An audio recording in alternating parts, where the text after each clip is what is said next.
What's up, everyone? Welcome to Hi-Tec Oils Toowoomba Speedway for round number 2 of their Thunder on the Downs. It was a wild feature race, as always, that we see here. I know I keep talking about it, but I don't want to hear anyone say that Toowoomba doesn't produce the best racing in Australia, for sprint cars anyway. That was incredible tonight. The field that we have was awesome, but we're just wrapping up here. What time is it? It is almost 11 o'clock, an hour earlier than we did this last week. Obviously a 2-night show, so some of these guys are sticking around.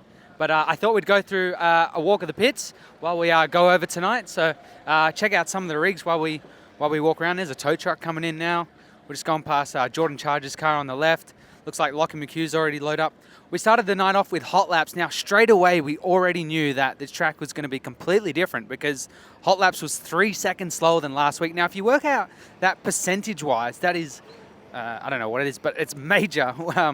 When you think about it, the track is so much slower. I know they tried to dry it out with the track prep, and then just some of the conditions just really wore the track out. There's Lockie having a chat as we move along here.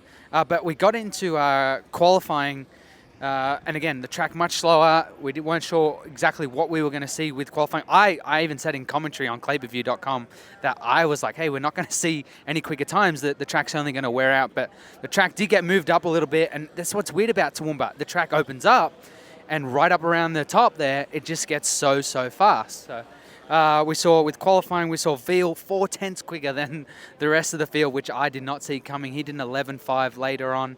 Also around the middle of the qualifying field. There's Ryan Newton's car there. They're all having a chat around Jock Goodyear's crew just behind his car. But yeah, Veal doing an 11.5. We saw Tate Frost second quick. That's his first time here. Tate Frost never been here before and goes second quick. I thought that was pretty impressive. We spoke to him. We'll catch up with him later. But the track moved up. It was slightly quicker, like I mentioned. But more treacherous at the same time. You can see the track move up, and there's obviously a bit of time there, but also it means you're closer to the wall, more susceptible to getting into a wreck. One person who I thought did a pretty good job, and I don't like to mention everyone that just finished on the podium every night. We try and mention a few different cars, but Erin van der Rijden I thought did a fantastic job. Where I thought she lost out was in hot lap. She followed another car, so didn't really get like a clear run to really get a feel for the car, especially with sprint cars with wings. You really need to have that use those hot laps to get a bit of speed up and really feel like how the car's going to feel in open air ahead of qualifying. But she did a solid job. It's hard to convince yourself to run the top when you don't really want to, and try to build confidence up there. So I just wanted to mention what she did. I thought it wasn't too bad. But yeah, we caught up with Tate Frost just after. There's some fans there. Have a wave.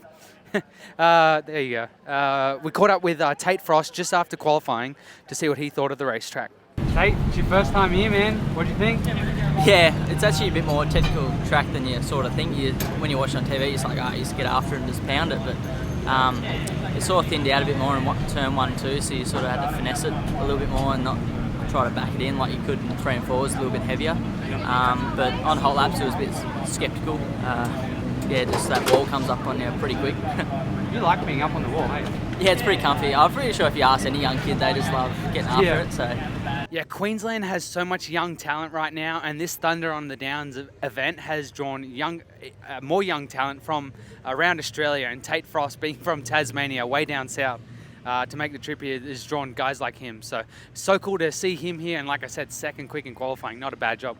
Right now, we are on the out grid. There's the pit box where everyone gets their times and results and grid draws and stuff like that. Hey guys, we're just going to walk out on the track here. This is going out onto the track. This is where the cars push out.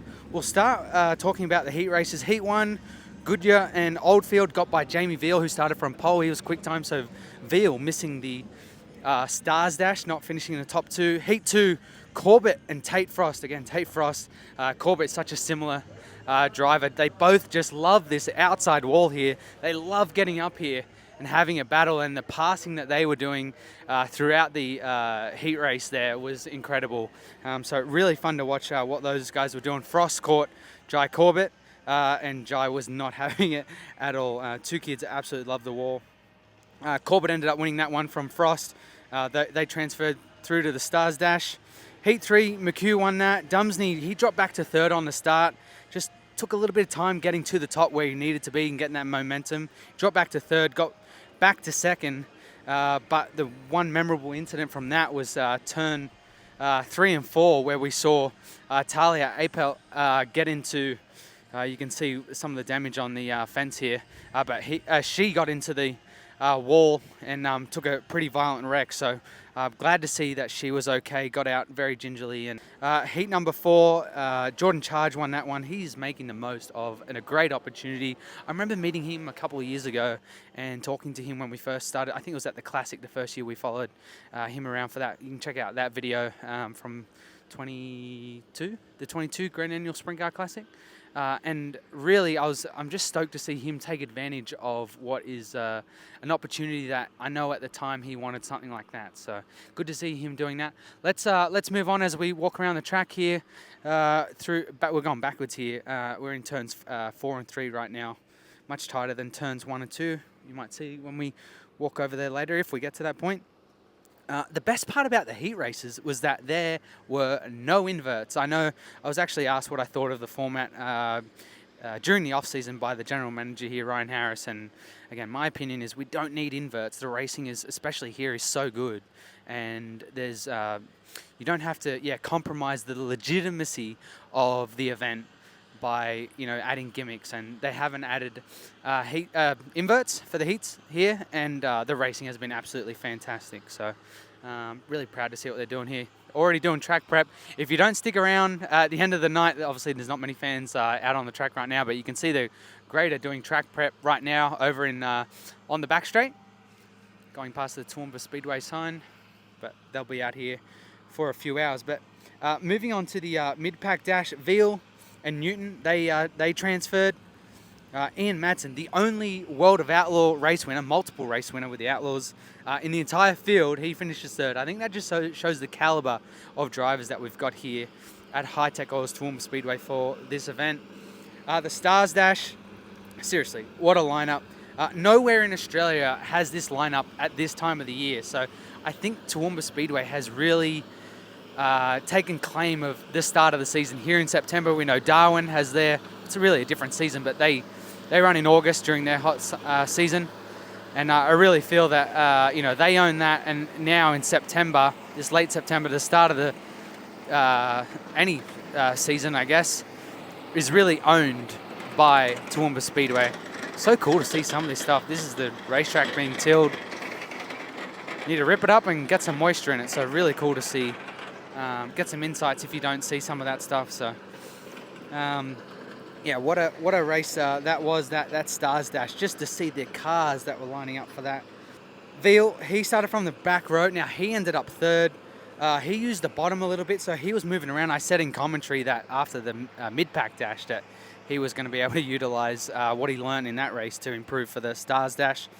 In the end, it was Corbett who won. That was his first feature pole here at Tbar. Outside the front row, his partner there was McHugh. He ran second in the Stars Dash. From Veal, Goodyear, Frost, Jordan Charge, Brock Hallett, Luke Oldfield, Marcus Dumsney, Ryan Newton. Seriously, what a lineup. B-Main now, Dylan Menz, he won that from Brody Appleby. Kobe Wright, who's doing an awesome job. He's only a young kid, and to make the feature, and just at the end of the day, you can look at results, but it's really about dissecting how they're actually performing. So I thought he did a fantastic job by doing that. It's really cool to see this part of the track. They're going to have to do a few more laps of ripping this track up with racing on tomorrow night. And it was Nicholas Well who ended up fourth. So those four cars transferred to move to the back of the feature field. So looking at the seats there on the backstretch, they're only new this season, those blue seats. We didn't have them before. So improvements always being made here at Hi-Tec Oils Toowoomba Speedway. It's not getting any warmer. I don't know if you guys can hear that wind, but it's quite chilly. I'm glad I got my Sprint Car Hub hoodie on. If you haven't already, make sure to head to sprintcarhub.com. These hoodies, I'm not just saying it because we sell them, but these hoodies are incredibly warm. So please do grab one if you can. Feature race time now. Now, at the towards the start of the feature race, I mean, it was wild. Like, again, typical Toowoomba racing where there's just shit going on everywhere. It was Brock Hallett who actually crashed on his own in turn 4. I think he kind of just started to bike up and he stayed on the gas and kind of wrecked all on his own. But it was Jai Corbett who collected him. And at first I thought, oh, okay, he's got some wing damage, some damage to the right side of the hood. It was all pushed in. And then I realized the right side down tube, major damage. That car trashed. And then Matt, who's on the camera right now, actually caught some pretty unique footage of inside the cockpit where the dash gauges were all pushed in. So damaged the fiberglass there. So I was not expecting that. That I think would have frightened him a little bit. But we actually caught up with him at the end, and we'll throw to that interview in a second. But then we saw Salah also moved infield with a flat left rear. We also saw Marcus, who spun in the feature race in turns 4. He tried to keep it going, but cars were coming by, so had to park it. So he went to the tail. Frost then had a right rear problem. I walked over to it and saw that he had, it felt like it still had air in the tyre, so I'm not sure it went flat. He said it came off the bead. I couldn't see that, but that's either way, you could see his car bouncing around. It wasn't right, so he pulled infield. Newton, I think he had a flat right rear, so he had a problem as well. So cars were kind of falling out, but at the same time, there was crazy racing. Now, if you didn't watch on Clay View, make sure you check it out on their website, or try and catch a replay or something, or the highlights. But the battle between McHugh and Goodyear, these guys are mates. They're both around the same age.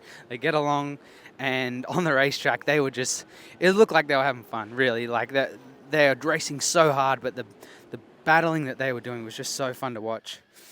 In the end, it was Veal that got away from McHugh. McHugh tried to chase him down, couldn't quite get there. It was pretty top dominant sort of racetrack, but he couldn't quite get close enough to throw a slide job. But in the end, it was Veal who won from McHugh. Goodyear ended up 3rd. Charge, I actually didn't realize he ended up 4th until we were starting to make notes for this wrap up. It was Oldfield in 5th. Man, he's got some points there where he actually looks like the best car on the racetrack. He just needs to put a complete night together. We've seen him do that here before. Ian Madsen was behind Oldfield, and Menz from the B was the next car. He did an impressive job. But as I said, we spoke to Jai Corbett after the wreck, and we also spoke to Luke Oldfield. We also spoke to him about not only the feature race, but also the heat race. So check that out. Hey man, not the way you wanted to end the night? What happened from your view? Oh, it was just probably a silly move on, I think it was lap 3. Well, you know, yeah, we were fast, like, never been out of the pole before like that, so, you know, the pressure's a bit different, and it's hard to keep fast like that with all those guys behind you, but, yeah, it's probably just a silly move too early in, so, yeah, I don't know, we don't have a spare car ready, so we're probably going to give tomorrow night a miss. So, you're going to drive back home now, you got a bit of a drive? Yeah, I think I got like a 3.5 hour drive back home, so. You feel okay?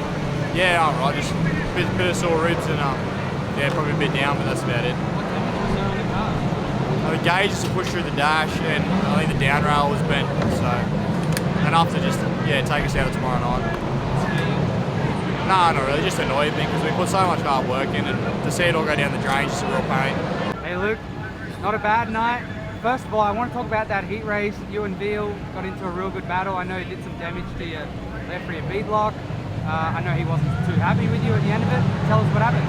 Yeah, I got a bit squeezed there, and yeah, I just kept the boot in and drove around outside, so I don't think there was anything much in it, but yeah, it was a bit touch and go there, but yeah, if I had backed out, he would have probably flipped over, so I keep in it, and yeah, I come out on top. It is what it is. What about that feature race?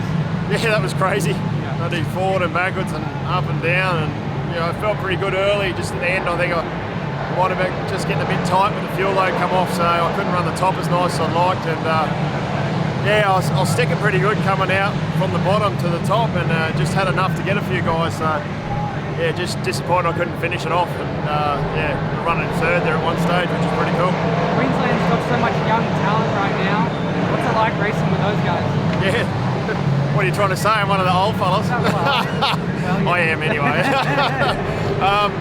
Yeah, they've got awesome speed and good guys behind them, and yeah, they're doing a great job. So yeah, they're showing us proud early, the young guys, and yeah, hopefully a few more come through as well. Yeah, cool to hear from Luke Oldfield about that heat race and the feature. He's always in a good mood with us.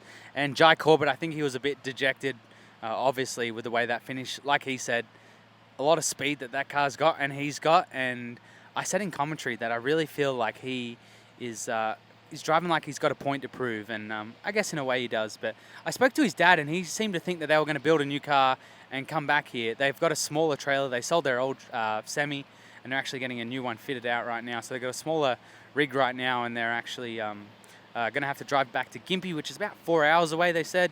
And his dad seems to think that they're going to be back tomorrow night. Jai, I don't think did, but we'll wait and see. But either way, cool to catch up with those guys. Again, such a fun night here. I say it all the time. I'm sorry if I sound like I'm just repeating myself. But yeah, just fun to be here. And hopefully, if you guys haven't seen it live on clayberview.com, check it out if you can. If you haven't already, make sure to get some of this merchandise off of sprinterhub.com. These hoodies, again, are incredibly warm. I promise you'll love them. But yeah, another fun night. And I guess we'll see you for the next one. Thanks for watching.